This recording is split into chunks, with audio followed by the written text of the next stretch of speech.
सातत्याने जी चर्चा चाललेली आहे त्यामध्ये साधारणपणे असं लक्षात येत आहे की सरासरीपेक्षा पेट्रोल आणि डिझेलची मागणी ही प्रचंड मोठ्या प्रमाणात वाढलेली दिसते।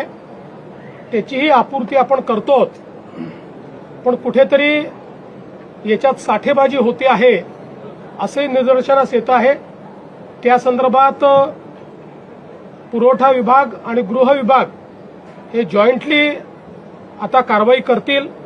मी केवळ आपल्या निदर्शनास आणू इच्छितो की पेट्रोलच्या संदर्भात जी काही सरासरी वापर आपला आहे, मागणी आपली आहे, त्यापेक्षा 23% जास्त आता आपण पुरवठा करतो।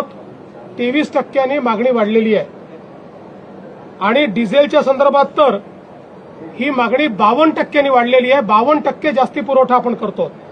म्हणजे सरासरी मागील वर्षी किंवा याही वर्षी प्रतिदिनाचा जो पुरवठा या काळातला त्या पुरवठ्यापेक्षा 52% जास्त डिझेल हे आता पेट्रोल पंपाच्या माध्यमातून आपण पुरवतो आणि तरीही टंचाई सदृश स्थिती ही तयार होते।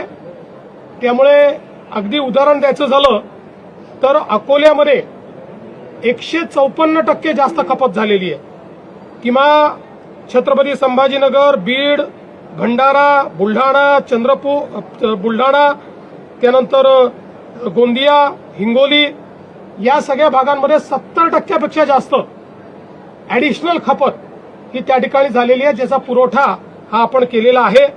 आणि म्हणूनच एकीकडे शेतकऱ्यांना डिझेल मिळालं पाहिजे याकरता आपण प्रयत्न करतो, पण निश्चितपणे त्याचा फायदा किंवा गैरफायदा हा काही लोक घेत आहेत। या दोन गोष्टी महत्वाच्या आहेत। एकीकडे नॉर्मल पेट्रोल डिझेलची खपत वाढलेली आहे आणि त्याचवेळी कमर्शियल जे ऑइल आहे, पेट्रोल डिझेल आहे, याची खपत मात्र थोडी कमी होताना दिसते आहे।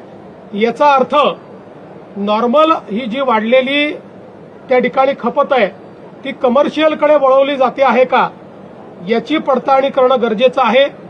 त्या दृष्टीनं आज आम्ही आदेश दिलेले आहेत, कारण आपण समजू शकता 52% वाढ आणि त्याची आपूर्ती आपण करतो, याचा अर्थ कुठेतरी याच्यामध्ये कोणीतरी साठेबाजी करताय आणि म्हणून ती साठेबाजी थांबवण्याचा प्रयत्न आमचा चाललेला आहे।